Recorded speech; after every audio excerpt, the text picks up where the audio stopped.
so many people here tonight because this is a really difficult subject. Climate change in our environment is something that troubles us all. We're bombarded with information, much of it's contradictory, and our young people particularly, we found in our research for running this event, is really affecting young people's anxiety levels. So we felt that it was important to have a conversation together about us as a community, of actually how we actually deal with this, with the stress and the pressure that we are under, and to be able to invite speakers to come along and try and help us unpack some of that information, to unpack what's fact and what's fiction, to get a better understanding of actually what is being done currently, and also more about what we can do. So I think that coming together, I think we might have a more in-depth look at actually the good things that are actually going on, and not to be so affected by the fear-based stuff which is actually everywhere. So let me begin by acknowledging the traditional owners of this land, the Boonwurrung people of the Kulin Nation, and we pay our respects to their elders past, present and emerging. I also want to acknowledge that our First Nations people for their effective management of this land for many thousands of years. It's a great lead to us.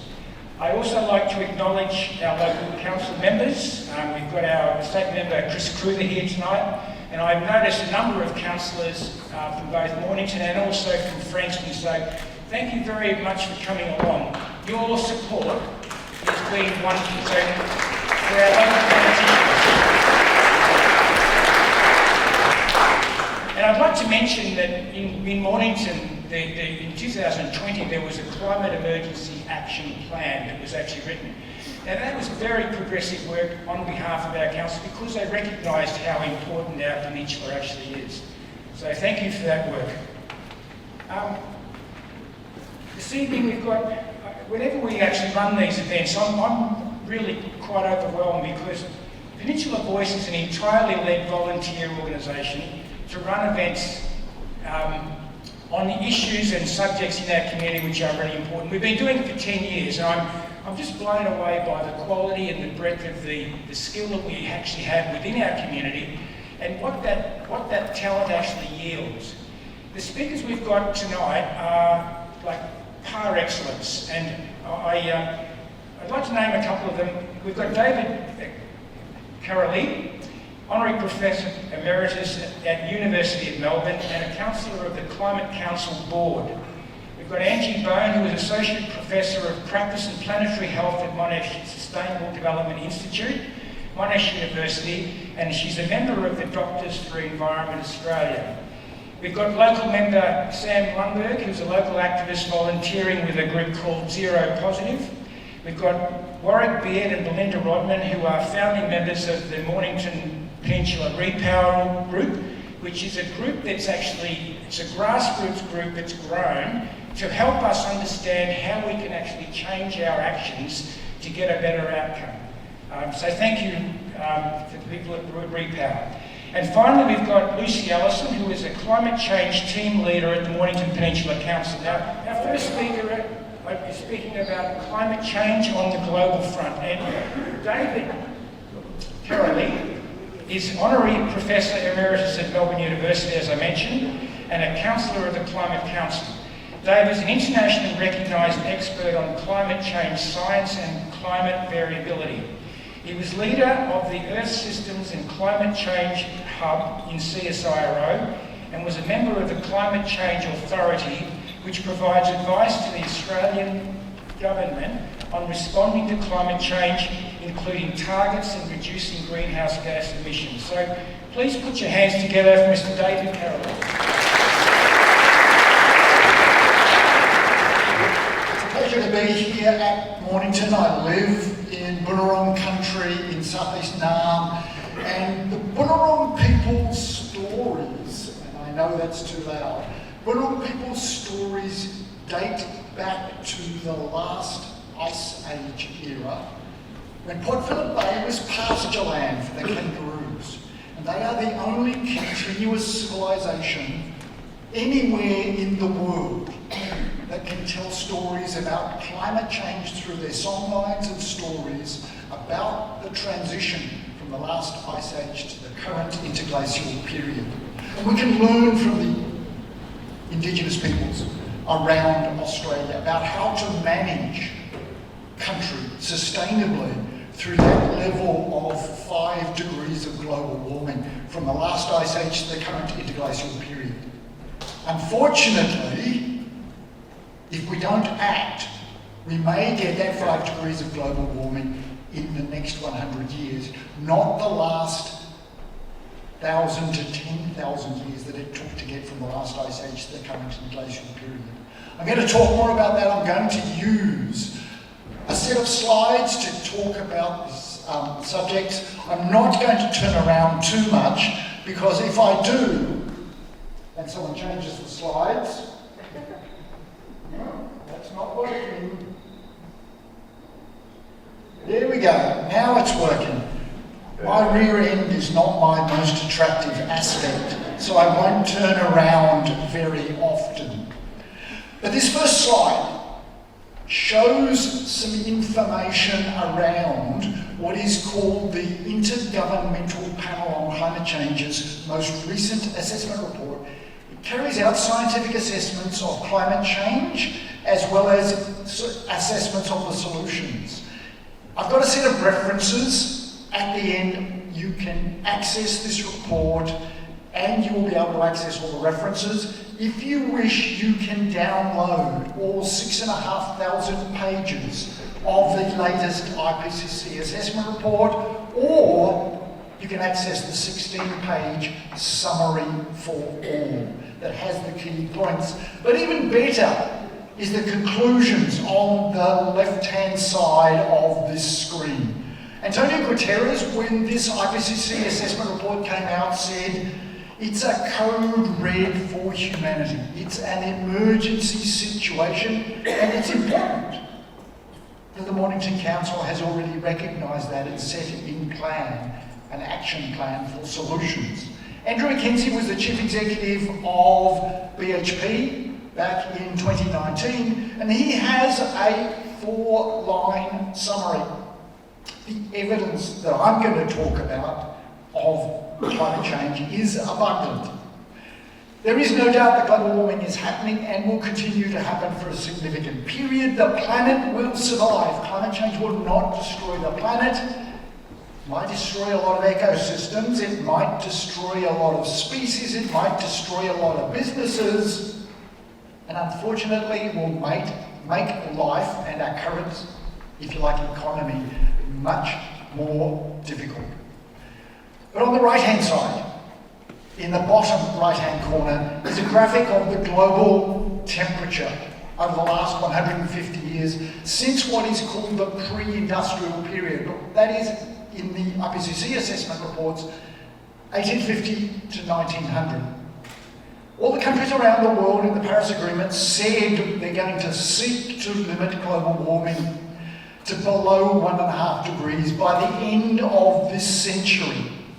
We were already in the most recent decade, when this IPCC assessment report came out, at 1.1 degrees. That was in 2021 and the previous decade. Where are we now? Well, unfortunately, global warming has continued, and in the most recent 12 months, till the end of January, we had already exceeded 1.5 degrees of global warming for the first time in any 12-month period. Not a calendar year, but a 12-month period from February of 2003 to January 2023 to January of 2024. So I'm going to need to speed up, I can't waste time. So let's look at a rather longer time variation. If we look at these longer time variations, this is temperature variations over the last 2,000 years. And Tony Abbott, that expert on climate change, will tell us that the Roman era was very warm because they used to go around in togas and sandals.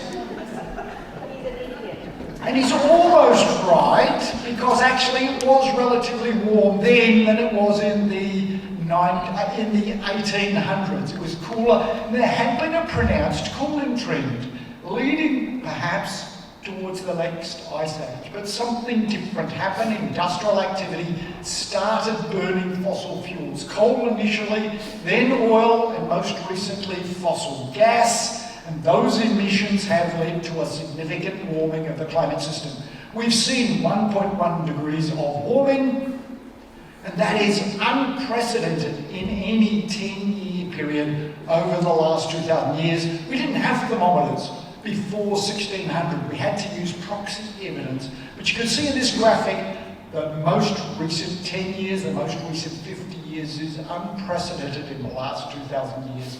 We've only been able to develop society because we've had a relative, stable climate period for the last 10,000 years. But now we have carbon dioxide levels in the atmosphere that are higher than at any time over the last multiple ice ages over the last 800,000 years. Significantly higher than any period over that time. And now what we've got to do is look what might happen, what happens in Australia, not just what's happening globally. So let's look at Australia. So remember I said that we've seen 1.1 degree of global warming, and I need to speed up. So, what are we seeing in Australia? What we've seen for year-by-year variations is shown by the jagged up and down line, and you'll see that 2019 is the hottest year in Australia since 1910, since we've had high-quality observations. If we look at the continuous thicker black line, that's the 20-year average temperatures, and that shows warming relative to this pre-industrial period of 1.5 degrees of global warming. So the real question, I'm going to get you to think about it, why are Australian average temperatures over the last 20 years significantly higher than the global average warming? And the answer to that is also related to another question that you can think about as well, is most people are not fish. Factually accurate, I think, but how is it related to climate change in this graphic? Well, think about it and ask me about it later on. Underneath that graphic is shown climate model simulations for the globe, but extracted temperatures for the Australian region only. The model simulations were used with increases in greenhouse gases as observed, and you can only explain the observed warming in model simulations which include the increases in greenhouse gases in them. What's good about this graphic is that it also shows projections into the future. Projections with the same climate models with projected increases in greenhouse gases for the next 20, 30 years, out to 2040. What we find is that the record high temperatures in 2019 that were experienced in Australia, and the black summer bushfires and heat waves, are average conditions in 2040. Unfortunately, I'm not the purveyor yet of any good news. So let's move on. That's only for Australian projections. What about if we look at global projections, which we'll be able to understand? Okay, I've shuffled the order. That's fine. We'll get back to this. This is climate projections for the next 100 years, to 2100, for a range of different greenhouse gas emission scenarios. And what it shows on the right-hand side is a range of different temperature levels. And if you're lucky, you can read the temperatures. They're going to be summarised again. But the only ones that limit global warming in... Can you show me that one again? How long have they got? Oh, 3. I better speed up really quickly. Maybe I will go to the next one. The only ones that achieve limiting global warming to below 1.5 degrees by 2100 are the very, very rapid emission reduction scenarios, which are shown here. And to achieve the limits to global warming, we've got to stop global warming, hopefully in 2050, by getting to net zero emissions globally by 2050.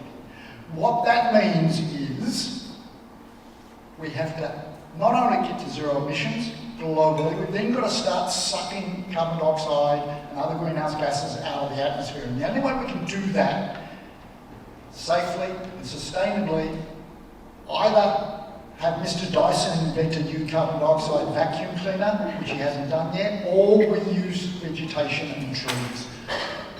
What are going to be the impacts of climate change? We know there are many impacts, and I'm going to start at 12 o'clock and run anti-clockwise. The temperature increases are going to be rapid, more than 2 degrees. We're going to have double the number of very hot days. Sea levels along the Mornington Peninsula, on the coastline will rise by 25 centimetres. Doesn't sound like much, but it's going to cause massive erosion on the beaches. We're going to have more intense rainfall extremes. We're going to have declines in wintertime rainfall, less snowfall, and much longer fire seasons. And the only problem is that's not just what's projected for 2050. It's exactly what we've experienced in the last decade. So what do we need to do? That was the one that I should have got to, but now we'll get to this. If you want to see the slides, they will be distributed to everyone here. And that's the problem with not turning around to see what slides I'm showing.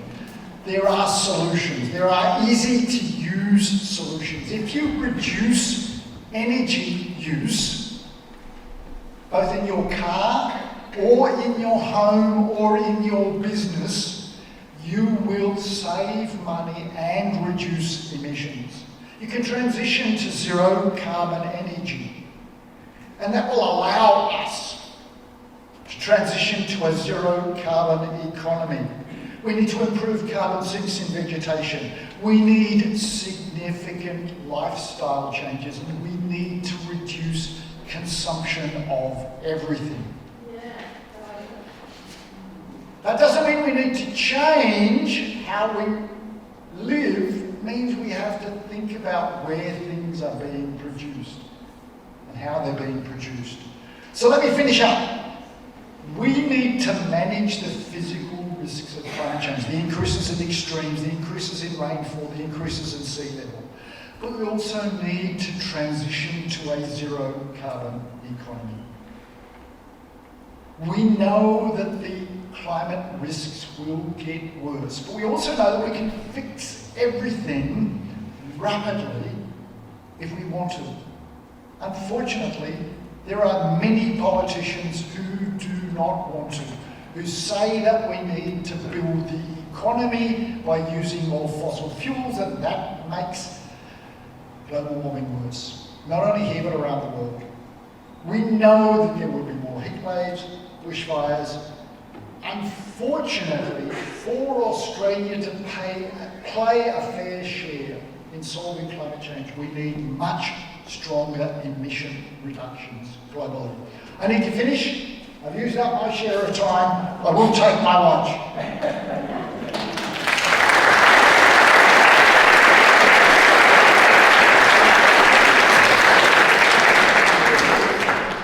I get so encouraged when I hear people like David actually speak. Now, David's actually a member of he's actually on the board of the Climate Council, and the Climate Council is a really good organisation doing wonderful work, and I'd like to encourage you to support the work that they're doing, because what they're doing is providing information that's factual. It's real, it's independent, and it's accurate. So please, support the Climate Council for the wonderful work they're doing, and that's really how David was able to come along and speak to us about this tonight. So I've got your number, David, so I'm hoping that you might come back and see us in another little while and talk a bit more about the positive things that can be done. So thank you very much, David.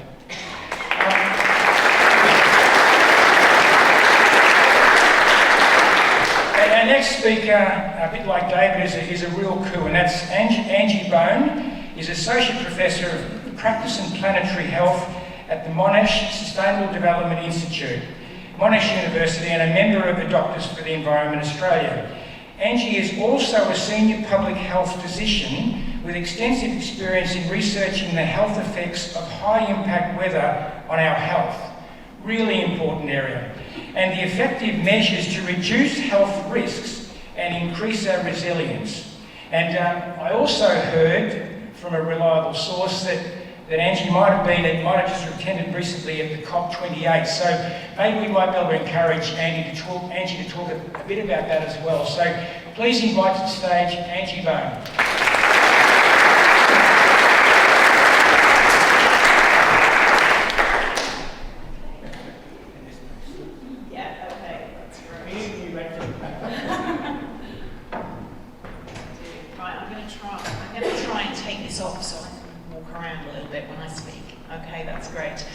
Well, thank you very much for inviting me to be here today. It's great to see so many people here interested and passionate about this subject.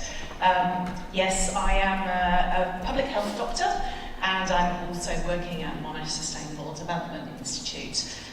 What I'm going to do today is to talk about the high-level issues to do with climate change and health, focus in on some particular extreme weather events and what they mean for health and ways that we can protect ourselves. And some of this is going to be a bit depressing and a bit concerning, but I also hope that by the end of my talk I'm going to be able to turn it around to talk about some of the positives about climate change and health as well. What I should also say is that I'm, see if I can make this work.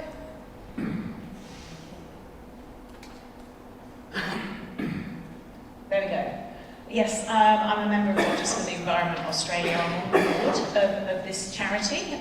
So it's, yes, a not-for-profit made up of doctors who are very, very concerned about climate change and completely understand that a healthy environment is absolutely essential for healthy people. What I should say before I go any further also is that the advice I'm giving is general advice. If you've got specific health concerns about your own health, do speak to your doctor about that. And I'd also like to acknowledge the Boonwurrung people. I also live on Boonwurrung land, beautiful unceded land, and really acknowledge the importance of connection to country and connection to community. And I think the fact that many quarters has lost that connection is part of the fundamental reason why we're in a bit of the pickle that we're in. So, the impacts of climate change on human health. This is an infographic that comes from the Centre for Disease Control in the United States, and it simplifies something that is really quite complex. So in the centre you have the extreme weather events, the kind of hazards that David was talking about just now. That then impacts on a whole lot of systems on which our health relies, like water security, food security, air quality, and that then leads to a whole range of different impacts on health. And essentially, pretty much every health condition has a link to climate change one way or the other, and they're all negative, unfortunately, or almost all negative. The other thing that is really important to note is that the impacts aren't equal. There are some groups in our communities who are going to be more vulnerable to those climate impacts.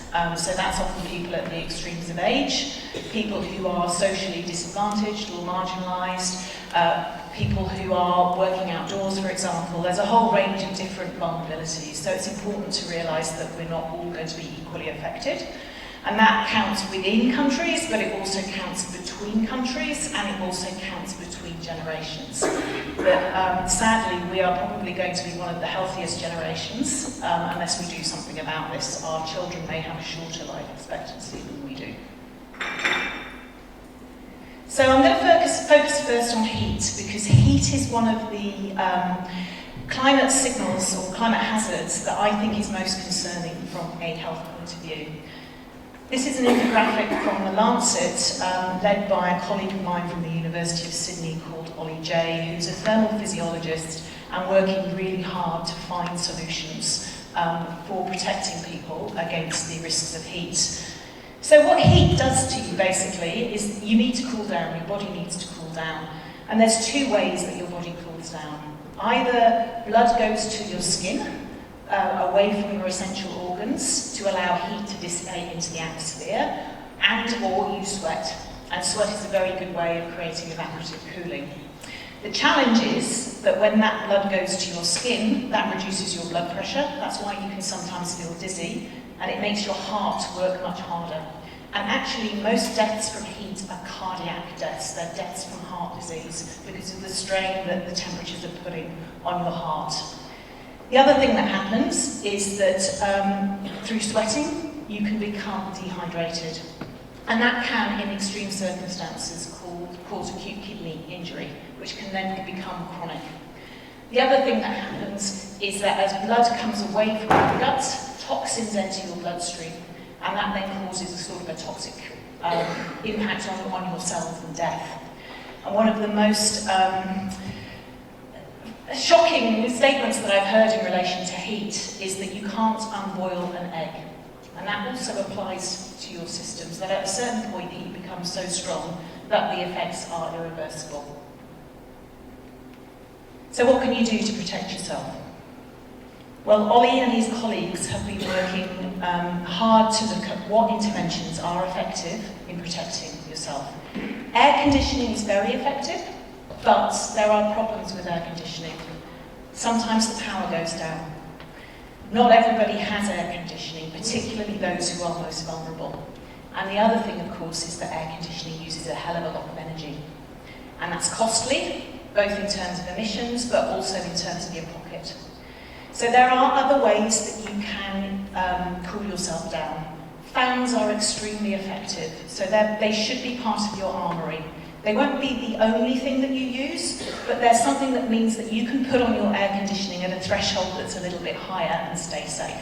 So around 27 degrees, you leave your air conditioning, set your thermostat at 27 degrees and be safe. The other thing that you can do is things like cold towels around your neck and your armpits, dousing your skin. That helps the evaporation. So there are other things that you can do. So if you know that heat is coming, really important to think about what your strategies are for how you're going to stay cool and how you're going to keep your loved ones cool. The other thing, of course, is important is that it's not just waiting until the emergency happens. We know that things like the urban heat island, the way our houses are designed, the way our urban areas are designed has a big impact on how much heat there is. And this is just a very quick infographic from Arup that was done in London when I started working in this 15 years ago, basically showing that people living in a high-rise are often quite poor. They won't have air conditioning. That's where all of the heat is. That's where the highest risk is. The lowest risk is those people who are living in nice villas, in green areas, and they're often more wealthy. And then obviously there's the middle risk as well. But there's lots that we can do in our urban environments and in our own homes that can help us stay cool.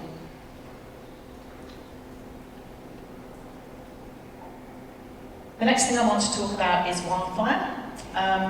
Most people are obviously aware of the direct impacts of wildfire. The damage that happens from heat, from flames, the deaths, the loss of property, the loss of livelihood as a relation, as a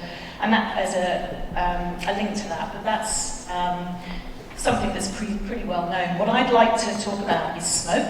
Wildfire smoke is something that we're increasingly understanding as being very harmful. I think there perhaps was a perception in the past that because it was wood smoke, it was natural, that perhaps it didn't have that much of an impact. But we know now that there are particulates and chemicals in wildfire smoke that can cause significant damage both to your heart and to your lungs and to your nervous system as well.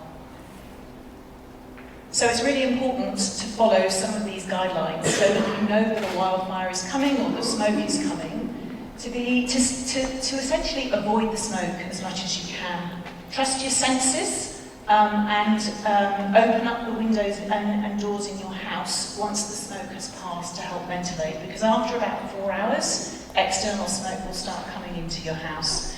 We now know that masks can be used quite effectively. In the past, they were discouraged, but I think COVID has changed some of that. And as long as your mask fits well, a mask can do something to reduce the impact. And you should only wear a mask for about 4 hours before you change it. The other things that you can do is reduce physical activity.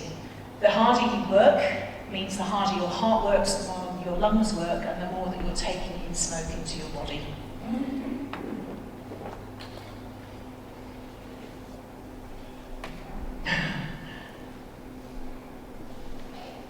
Sorry, there we go. And And again, rather like heat, there is something that you can do before an event happens. So really important to have an action plan, that you know what you're going to do if you're in, covered by smoke at home or at work. And also have the right equipment. There's good evidence now that HEPA filters can reduce some of the indoor ingress of toxic particles, which are the things that we worry about the most. And the other thing is, if you have asthma or COPD, chronic obstructive pulmonary disease, make sure you have a spacer and keep an eye on the levels of smoke with apps like Aerator. Mosquito-borne disease is also something that people can be very concerned about. It's actually quite difficult to predict what will happen with climate change for vector-borne disease, mosquito-borne disease, because it's very localised. It really does depend on slight variations in temperature and in precipitation and humidity. You will be aware, of course, that Japanese encephalitis virus came down to mainland Australia, having only been in the Torres Strait, following the flooding in 2021. Quite a complex life cycle between birds, humans, pigs, and horses and humans are what's called dead-end hosts, which means that humans can't transmit it to each other. But a bite from a mosquito that has bitten an infected pig or bird will give you Japanese encephalitis. Thank you, 3 more minutes. And the main things that we worry about in Victoria are rostering virus and Bummer forest virus, with these other ones which are much more serious, fortunately much rarer at the moment. Ways that you can protect yourself, I'm sure you're all familiar with those, and so I won't focus on those as I'm running out of time. Mental health. The extreme weather events that I've been talking about all have mental health impacts, and there's good evidence of increasing suicides, for example, following extreme weather events, domestic violence, drug and alcohol abuse. But also that gradual increase in temperature is also showing that we will have more suicides as a result of higher temperatures, unfortunately. As was touched on at the beginning, there's also quite a lot of concern, particularly amongst our youth, about what climate change means for them. There's a whole range of different tips out there about how to protect your health. There are 3 things that most people focus on. Trying to focus on solving the problem, having some agency to actually address the problem of climate change can protect your mental health. Looking after yourself, self-care, recognising your emotions, acknowledging that distress is normal is also important, as well as finding purpose and connecting with other people and spending time in nature. All of that has very good evidence as being protective for mental health. Lastly, having said quite a lot of fairly grim and depressing things about what's going to happen with our health with climate change, there is a positive message. That when health is taken into account, climate change is an opportunity, not a cost. And that's really speaking to the fact that actually lower carbon ways of living are really, really good for our health. So if you think about converting from burning fossil fuels to renewable energy, there's significant reduction in air pollution that we will get. If you think about moving on to healthy and sustainable diets, these are also shown to be lower emission, lower carbon diets. If you think about improving the energy efficiency in your home so that you have more optimal temperature inside your home, that will save you money and it will also save emissions as well as improving your health. And lastly, if exercise was a pill, the pharmaceutical companies will be falling all over themselves to sell that. And of course, if you can substitute using your car for walking or cycling, that will be good for your physical health, good for your mental health, and also save emissions. So there's a few links there which I will share. I'm happy for my slides to be shared as well for more information if you're interested. And I will leave you with another quote from Antonio Guterres, which is something that I always turn to when I'm feeling a little bit blue and bleak about all of this, is that every fraction of a degree matters, every voice can make a difference, and every second counts. Thank you.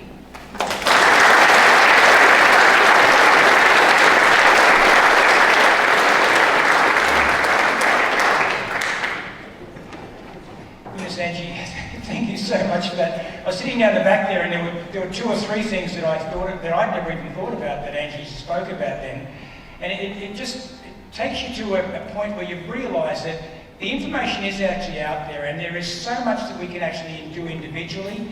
These things we can change these things, but by taking responsibility and having agency, as you said. So thank you very much for that really encouraging message. Our next speaker is Sam Lundberg. Now, I met Sam, Peninsula Voice decided we would run this event, and I just one of our members, Gabrielle Gordon, actually got onto Sam, who is doing this local work on the peninsula. Now, the idea of Peninsula Voice is to talk about what's the latest evidence-based research, but what's also the personal story of actually what's going on. Now, Sam Lundberg is a great example of what young people are doing, and I get so inspired by people like this. Sam is a local actively working to address climate change on the Mornington Peninsula. He volunteers with Zero Positive, a not-for-profit youth organisation that leads initiatives to guide Australian schools towards emission neutrality while fostering positive mental attitudes towards climate action. He's currently working with Peninsula Grammar on a 5-year plan to become emissions neutral. And my understanding of Zero Positive, and Sam's going to be speaking about it, it's a national body of young people doing work within their environment. So please welcome to the stage, Sam Lundberg.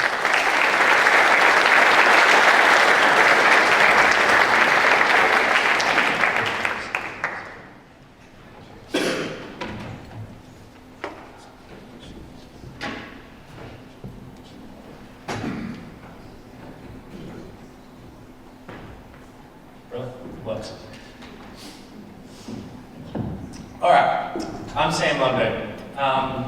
I just wanted to open this by addressing kind of maybe the elephant in the room. I've just followed Angie and David, two brilliant intellectual speakers. And some of you might be here thinking, what am I doing spending my Thursday night listening to some 19-year-old tell you about climate change? And that's true. I don't know much about climate change. I'm not a scientist. I'm a law and commerce student at Monash. So my degree isn't even geared towards climate change. But one of the advantages of that lack of expertise is that allows me to actually skip over some of those depressing parts of climate change and focus on the more motivational sides of climate change, how we can get our youth engaged and how we can make a difference by going out there and getting our hands dirty instead of focusing on some of those metrics. So I'm going to first open with talking about Zero Positive. So Zero Positive is one of the couple of things I do to kind of contribute to the world and give back. So Zero Positive is a world's first emissions reduction program. So we go into schools and we're endorsed by the UN, and what we do is we teach the students, we teach the teachers, and we give information to the parents on how to become emissions neutral or even emissions positive. So I might just talk a little bit about what emissions positive actually means. So a lot of the terminology you'll hear going around is carbon neutral, and so that relates to carbon and the amount of emissions of carbon being at a level where there's no excess produced, whereas we're trying to do emissions neutral. Which also relates to things like methane gas and other elements that are produced by our schools, by our companies, and by us as individuals that we also need to limit. So what we do with Peninsula Grammar and what we do with other schools around Australia, so we're a global organisation, what we do is install a 5-year plan, and that 5-year plan starts with energy. It then moves on to water, then waste, and then it moves on to transport, and then regeneration. And regeneration is basically how can we now, with all the systems in place, start to plant trees, start to offset the things that we can't actually reduce our emissions. So with Peninsula Grammar, we've seen some real big success. So we've just finished our first year at Peninsula Grammar. And what we started by doing was introducing a metering system. So the metering system, we've got 4 meters around the school, and they track the actual data points of how much electricity we're using at each part of the school. And this has been transformational for the school. So by just measuring the data, we're able to then create Australian curriculum aligned packages that we then give to the school to then put into their maths and science classes. So our aim is to create a data program, and then these students, parents and teachers can access these data points and use these data points to track and hold themselves accountable as a school. So what we've seen so far is we launched the program last year in April, and so far it is the data is up to date as of November when the school year finished, and it started again this year. And what we've found is we've actually managed to reduce the amount of energy consumed at Peninsula Grammar just by making that data available. So we've gone into the school and we have run various teaching courses, how the teachers can reduce their energy, how the students can reduce their energy. But what we've found is just by making that data available to those students, they've reduced their amount of energy. And if you extrapolate how much energy Peninsula Grammar has actually reduced in that short period of time from April to November, over a year-long period, each year we're actually taking 60 cars off the road permanently, and that's just by making our energy difference. So we've still got 4 more years of the program to then look at how we can reduce our emissions in other sectors of the school.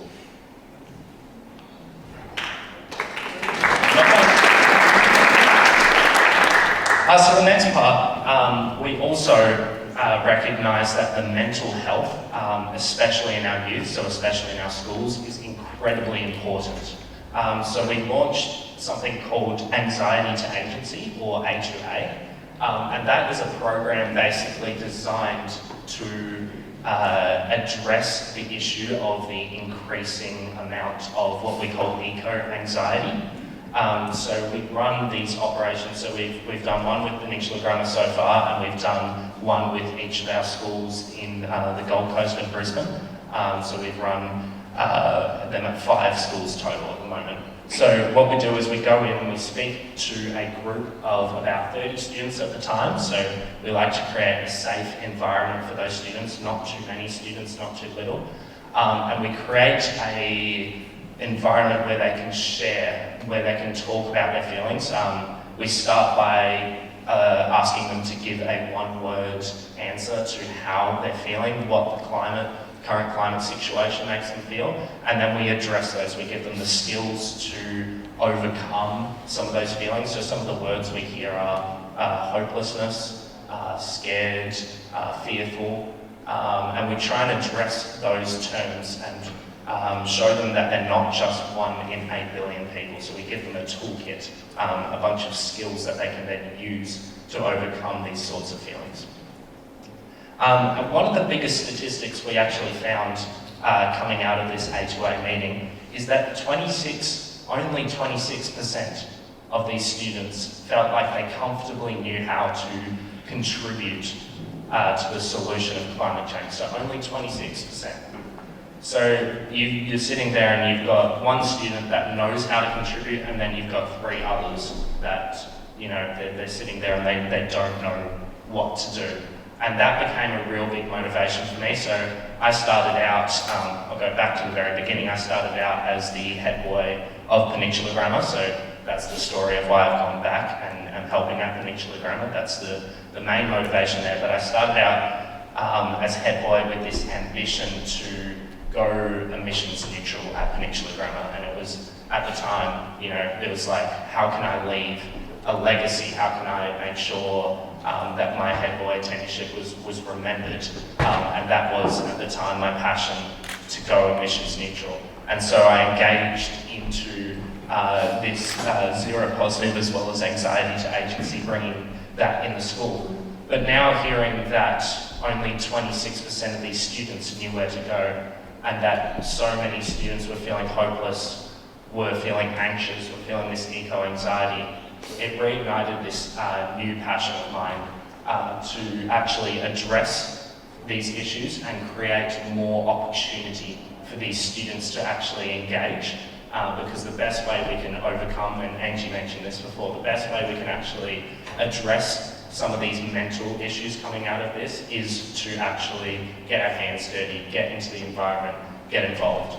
And so from this force of nature, we actually found that once these students left the meetings, we noticed a 26% improvement in their well-being just after a single meeting. So that was pretty special. I'm just going to jump quickly to a different kind of topic. So whilst I did mention that I don't have much experience in the climate change, the science of things, I did do 2 weeks abroad in Samoa, and that was a brilliant time. They're some of the most welcoming people you'll ever meet. We were there for 2 weeks doing a condensed unit on climate change and food security, and by the end of those 2 weeks, they were still welcoming us to the country. As we were getting on the plane, they were still saying welcome. And so in Samoa, we launched, a group and I launched a project, and we specifically focused on things called NCDs, so non-communicable diseases, and we investigated how climate change and food security related to NCDs. And so NCDs, for example, they're non-communicable diseases, so like diabetes, for example. And what we found is that because of climate change, this small Pacific island was getting so affected that they weren't able to grow their normal foods. They weren't able to engage in some of their normal practices that would grow these beautiful citrus fruits and various other fruits that kept them healthy, and they were having to import about 90% of the food they were actually eating at dinner time. And we found that that was all a result of climate change. But this was a really influential moment in my understanding of climate change and my understanding of what people can do for climate change, because the Samoan people themselves contribute very, very little to climate change. They're less than 0.0001% of involvement in the actual emissions. But they are at the forefront of most of the actual disasters happening. They had a tsunami about 5 years ago and consistent hurricanes. However, as I said, they are some of the most welcoming and happy people. And upon reflection, when I came home, I realised that's because they're all doing things. They're all trying to engage as a community and trying to stop their houses from being washed away. They're trying to stop their trolleys from being washed away from the hurricanes and the rains and all these sorts of things. But they're also, all together as a community, planting trees, cleaning up their beaches, and getting their hands dirty. And I think that was one of the biggest takeaways I actually had from my time there, is that we need to get engaged. We need to be more than 1 in 8 billion people. And that's how we feel that way. That's how we actually contribute to solving climate change, is by getting our hands dirty and getting involved. So I've only got 1 more minute, so I'll just finish with talking a little bit about Coexist. So Coexist is a new project I'm actually launching. It's already a company that's a non-for-profit company that's global in Australia, but they don't have a Melbourne branch, so I'm currently launching the Melbourne branch. And the idea is to get as many young individuals involved in what we are doing in tree planting and beach cleanups, in coexisting with the Indigenous population and coexisting with bushfires, and just generally living on this earth as people, as sustainable individuals. So that, in my opinion, will really help address this mental health, this eco-anxiety issue, by getting people's hands dirty and getting them involved.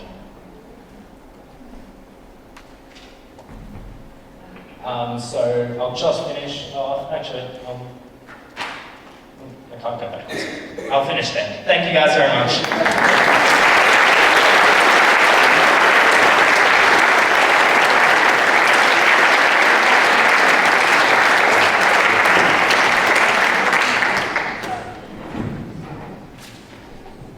Thank you, Sam. It was interesting, I was been sitting down here and I was watching the back of Angie's head, and as Sam was talking about the things that he was doing, her head was going up and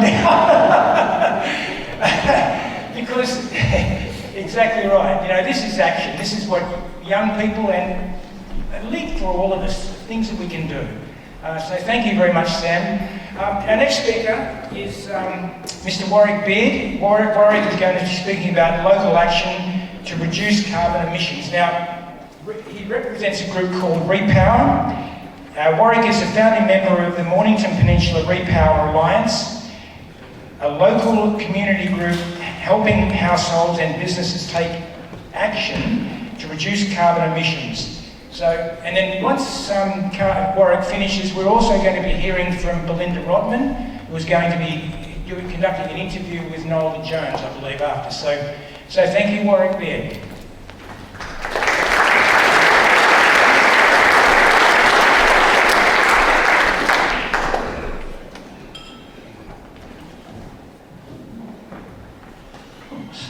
We'll get there in a moment. Okay, hi folks. Thanks Peter, and as Peter said, Repower, we're a community-based, not-for-profit organisation. We're a grassroots organisation, and our goal is to help the citizens of the Mornington Peninsula take action to reduce their carbon footprint. So, if we're wanting,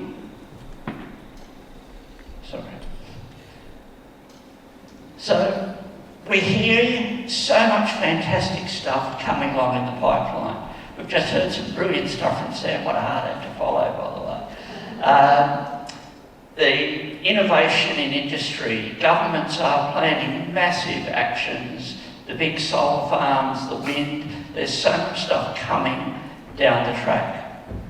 But the thing is, there's this thing called the global carbon budget.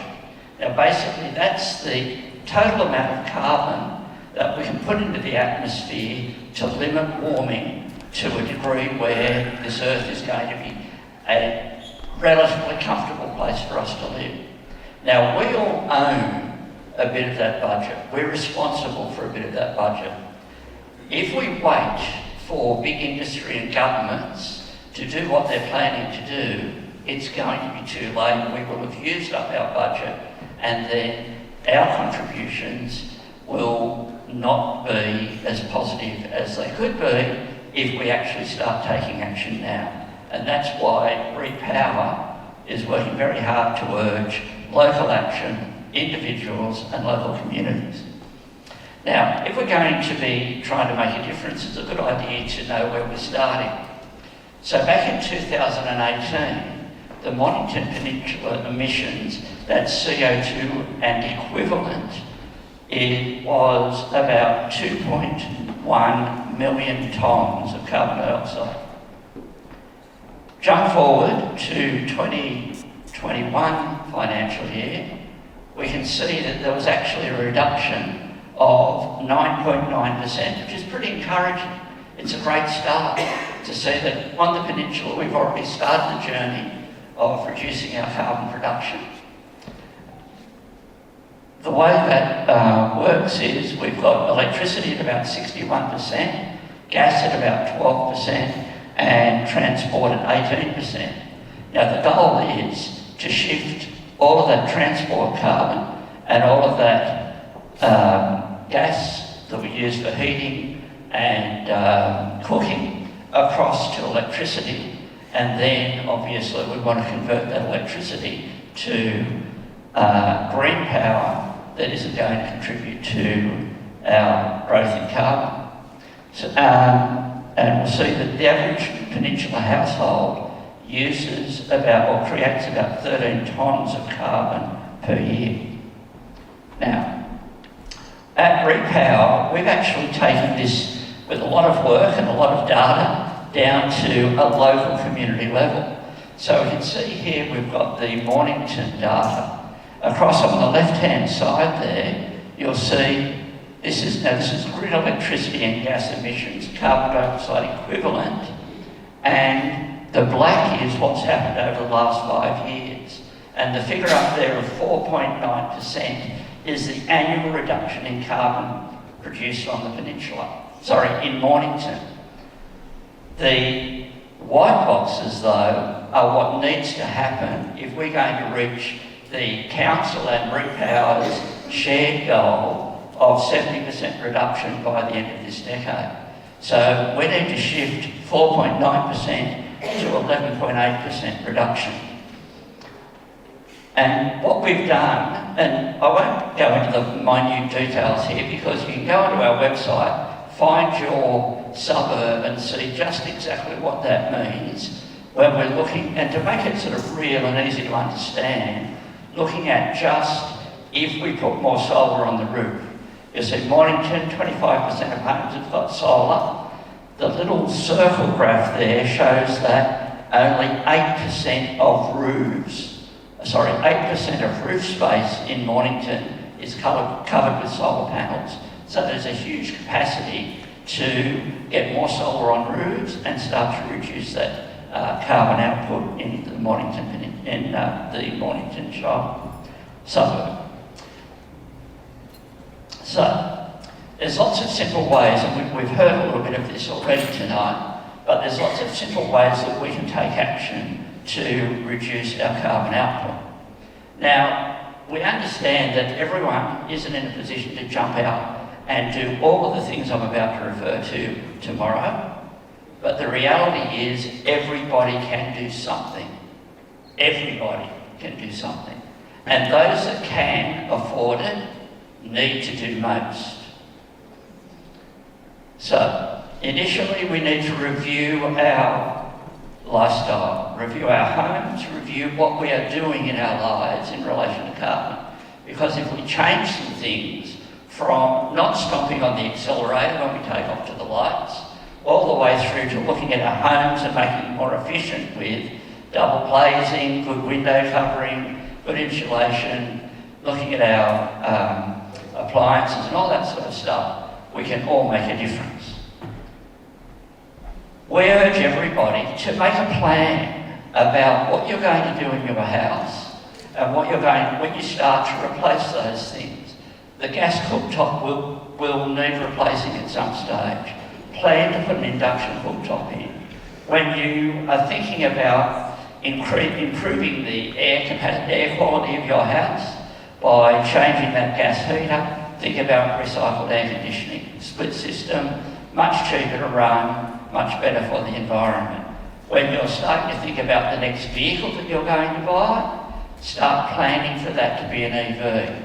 When you're thinking about putting solar on the roof, plan for enough solar to charge your EV so you'll be saving money into the future. And we can repower our homes with renewable energy. We can put solar on the roof. If we can afford it, we can put a battery in. And you can also look, and it doesn't cost very much more at all, to find an energy provider that sources 100% renewable energy. And if you go to the Repower website, you'll see one of our partners is such a company, and you can actually, any electricity that you need to buy from the grid can be sourced from 100% renewable, not carbon offset, 100% renewable. So there's a little model there where we can all do something to start taking action. And with Repower, one last little thing. If you do get to a point where you're installing a battery, have a look at virtual power plants. Because basically what happens with a virtual power plant is when you have your battery sitting there with a nice lot of power sitting in it, when the grid is struggling to get power to homes in your area, the electricity company will dip into your battery, pull some electricity out and use that to balance the supply in the grid. Community batteries do the same thing, providing energy when the grid is struggling. So what this does, it actually makes the transition to renewables much simpler for a grid that isn't very well set up for it at the moment.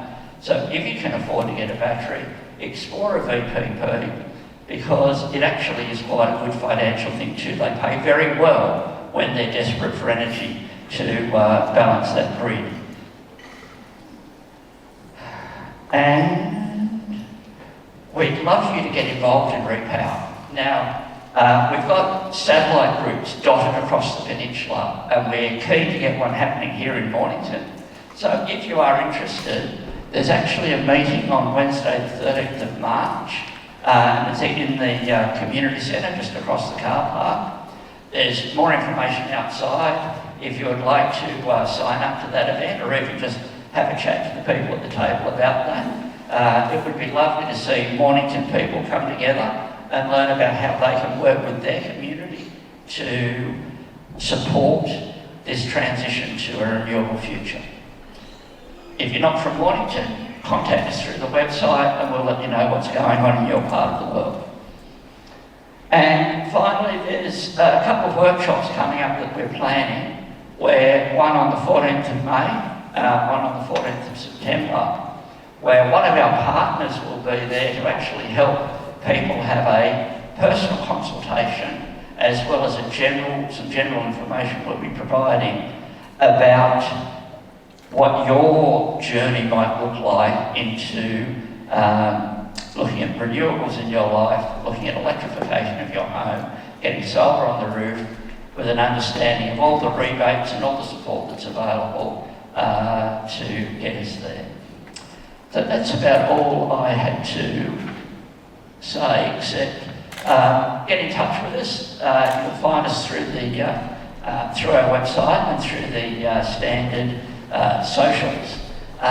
We'd love to get some more engagement here at a local level with Repower, and one of the things that we really like is to actually hear people's stories, because personal stories are a really important way to communicate what's possible in this space.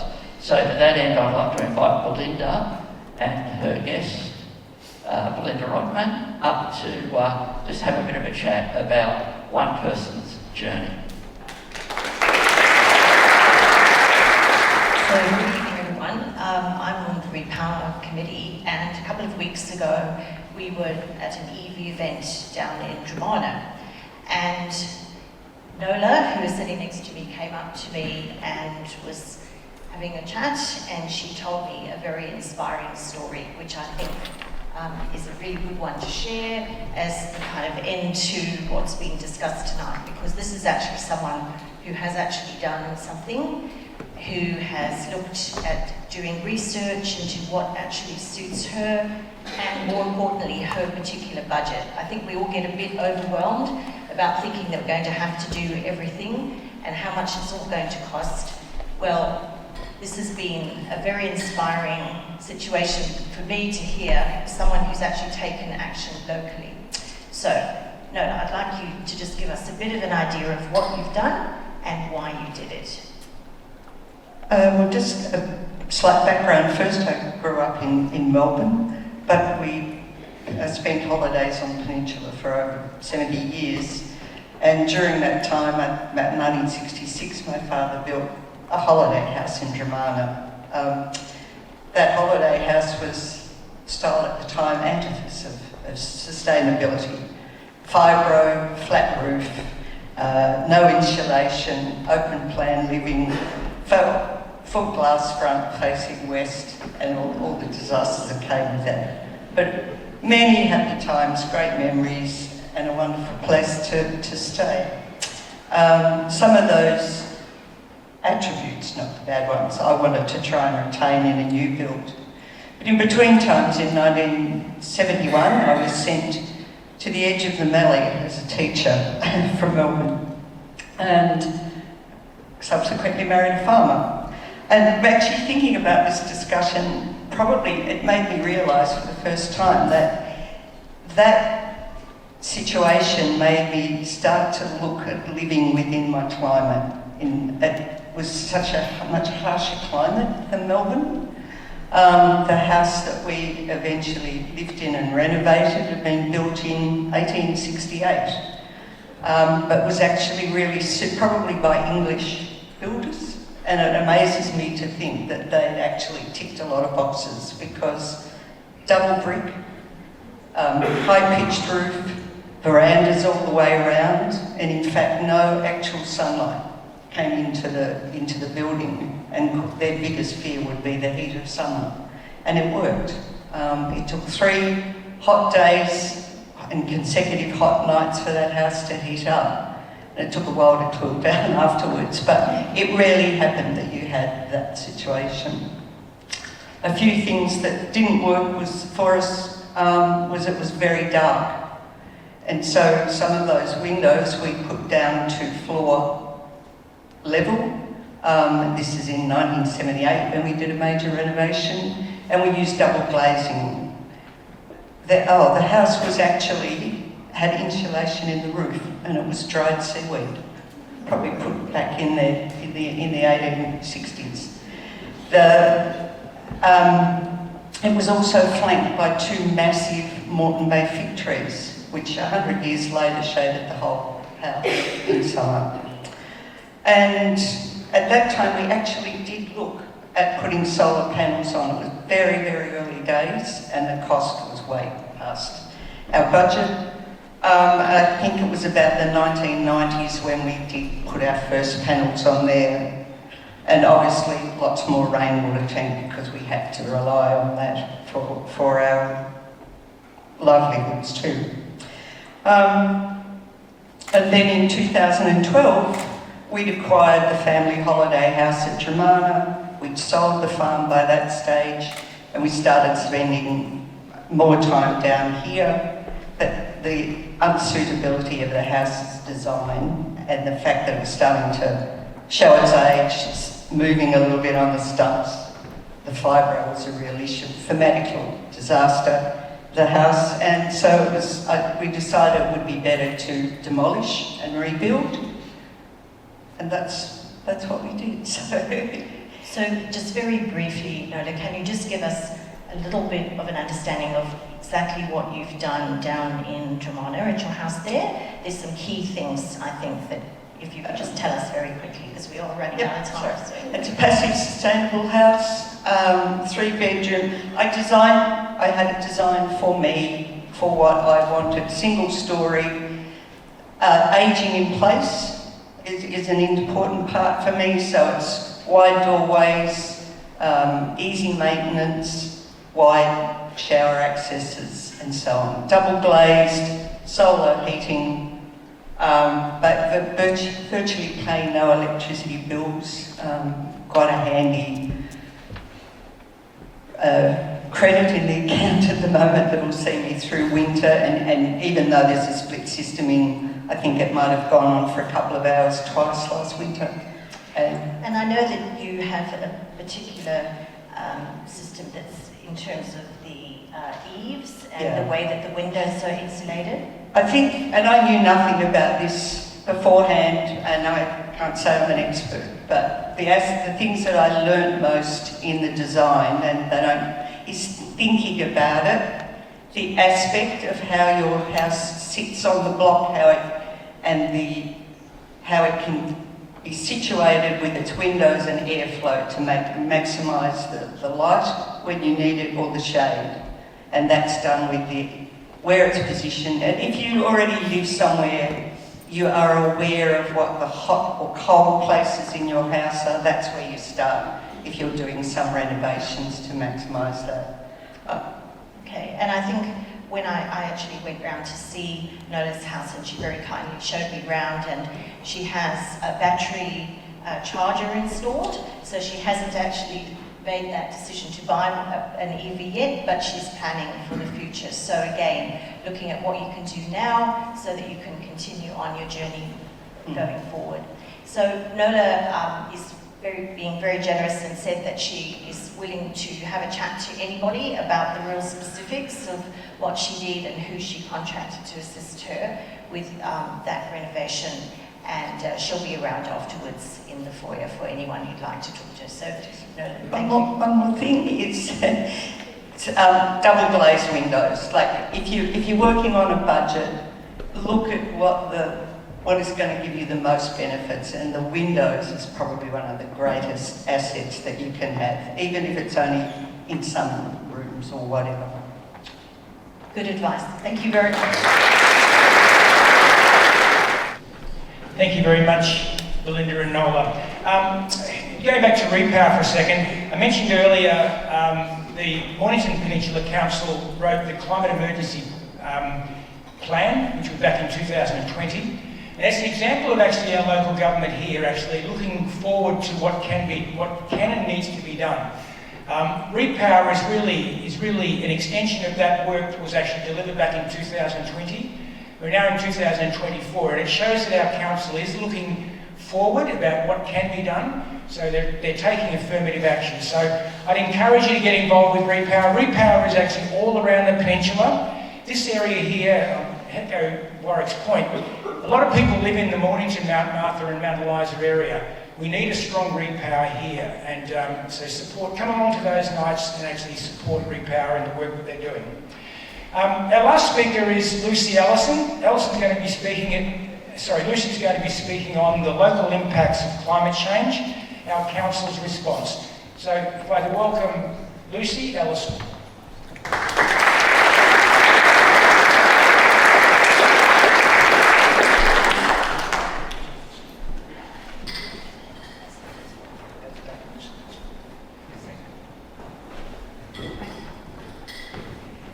The Mornington Peninsula Shire acknowledge the Bunurong people, the custodians of our lands for many thousands of years, and pay our respects to their elders, past and present.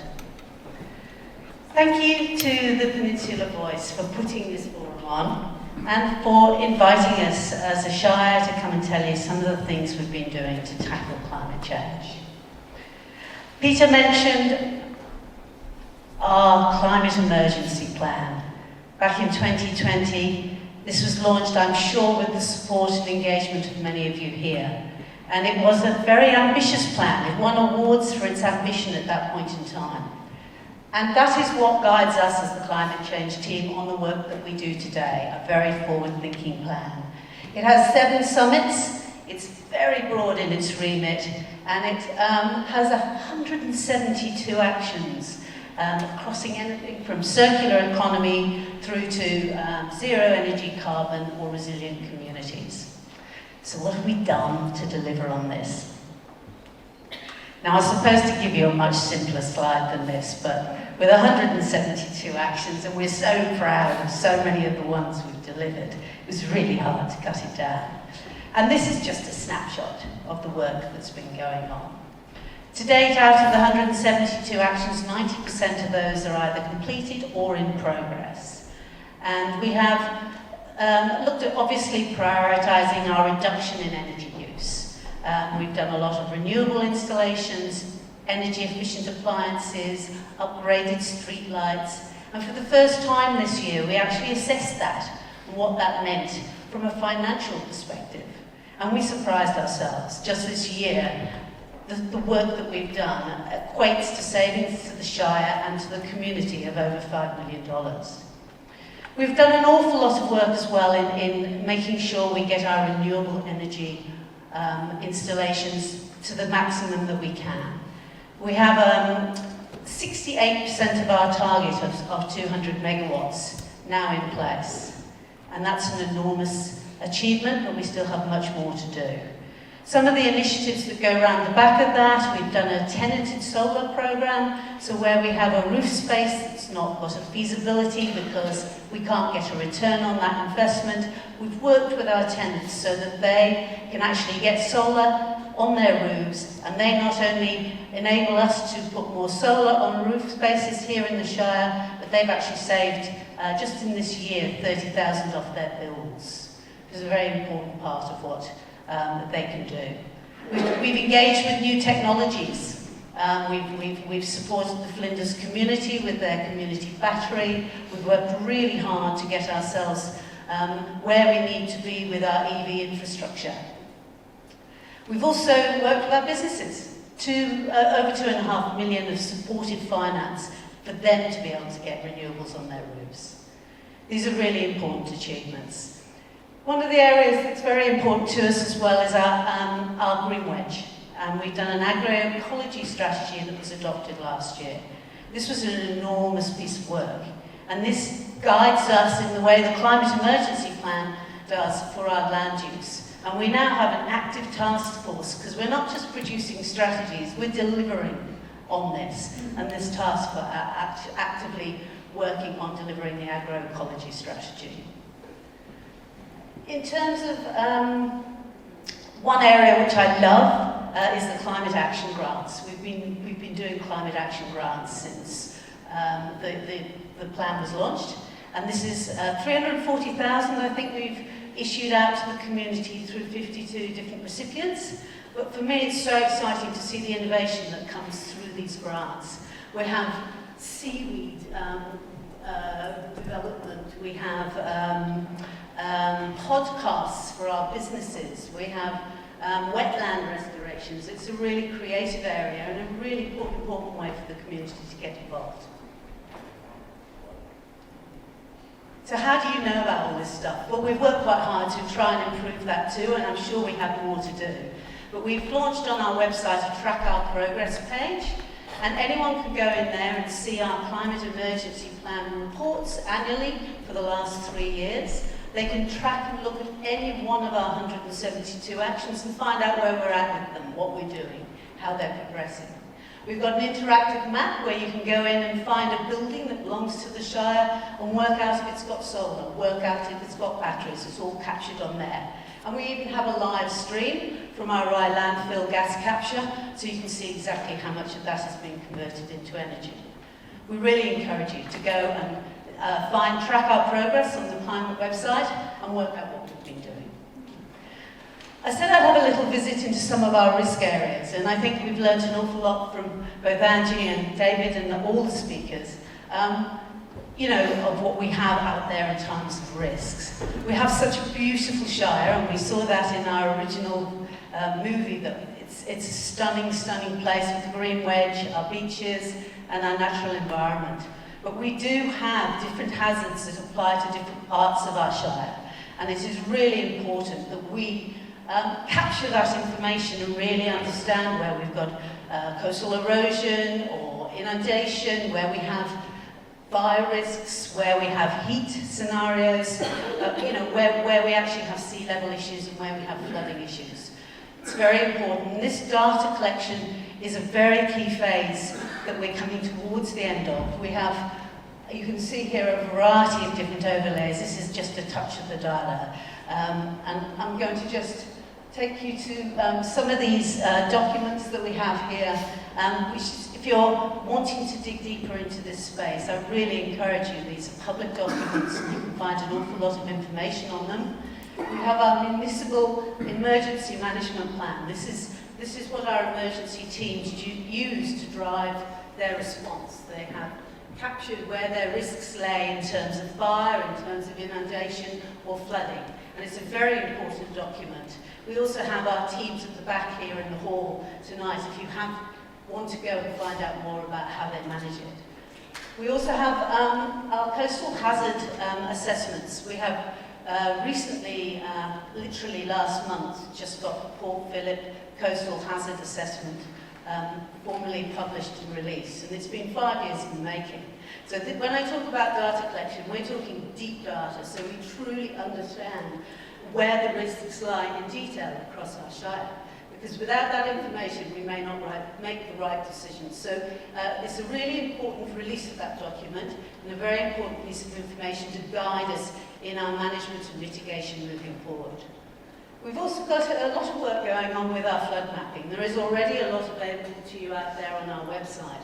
But the Melbourne Water team are just finishing an enormous deep dive piece of work where they not only look at rain intensity and flood depths, but they also look at sea level impact on outflows and things like that. So really important data. And they will be finishing this year, I think the end of this year, a total completion of the mapping.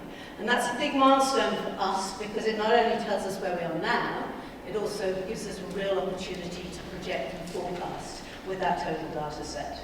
So Data, it sounds like, and it's very important to us. But now we have it, we can really start to move forward. And we've set up a group called our Coast Our Future, who are just going to inform where our vulnerabilities lie, where our values lie, and how we might start to work out and prioritise the management of these different risks. We're also doing an element of advocacy. I mean, we're not in this alone. Local council cannot carry this total area. It is important that state government rise to the challenge and lead in certain areas. We are advocating some upgrades to the planning controls. We're looking to increase some of the sea level rise measures because they're not really in line with science. And we also are looking to, out of the 192 kilometres of coastline that we have, we, the Shire, manage 60 kilometres of that through our Committee of Management. Now, the bulk of the rest is Crown land. So it's very important that we share that journey and that the state government play a role in that Crown land mitigation and management work. So moving on from that, what can you do? And this is another one of those very lively slides because there's lots of things that can be done out there. I'd firstly say you can inform yourself. Go to track our progress. We have a newsletter that comes out every 2 months, which gives you an enormous depth of information that you can sign up to either on the website or with the teams at the back, and we really encourage that. We've got an awful lot of activity that you can get involved in. The Eco Living Centre has harvest exchanges, we have our schools leadership programmes, you can see to the right here, also the workshops that we do out of our Eco Living Centre are very informative around electrification, draft sealing and many other things. This group in the bottom here are really how you can actively get involved. This is the Energy Heroes, 23 people who were trained to really understand how we can make our houses energy efficient and to provide a service without any charge to people in the community who want to go on that journey but hit the many barriers that we do as we try and transition to an energy efficient home. So we really encourage you either to sign yourself up for a sort of session with one of our Energy Heroes or perhaps even join them. And I think really the other areas you can see on the right there are climate action grants. That's our seaweed guys. If you have an inspiring idea, please sign up for one of those action grants. And we're also doing more and more consultation with the Shire. We have a coastal action group and we have a climate community group. Both of those have expressions of interest at the moment for you to come and join and really share on the journey of how we best move forward. So I would encourage you again to sign up for those. We at the Shire believe we have a very positive future, but we know we have an awful lot of work to do. We know we need your help, and this Shire can be a beautiful place to live. So thank you very much.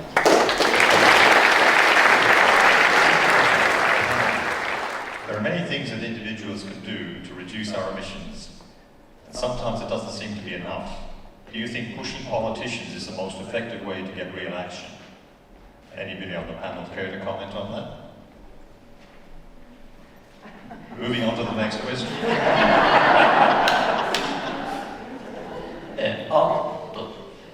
There's no question that the people who are holding the most money can do the most work. And certainly, like the Robinson. By speaking to our politicians, by encouraging people who have the power to lobby our politicians, and people who have the connections to encourage more ambitious targets, greater action, listening to people like Saul Griffith who have some fantastic solutions, and Australia can be such a leader in this transition to a new economy and be a better place for everyone in Australia. Thank you very much. Next we had a question for Sam. I think we're all hoping, and somebody's asked, when will Zero Positive be available to all Peninsula schools?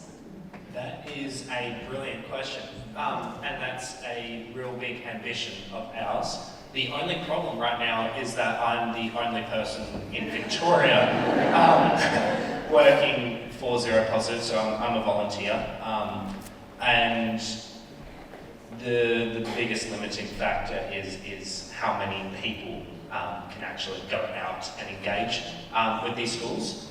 So available to all schools. It is available to all schools in Australia right now. We can, if anyone's interested, anyone got linked to schools, I can get through my contact details and we can start working with those schools. But we've got the opportunity, we've got different level programs, different pricing, so obviously it does cost some money to get these resources out there and get access to a database.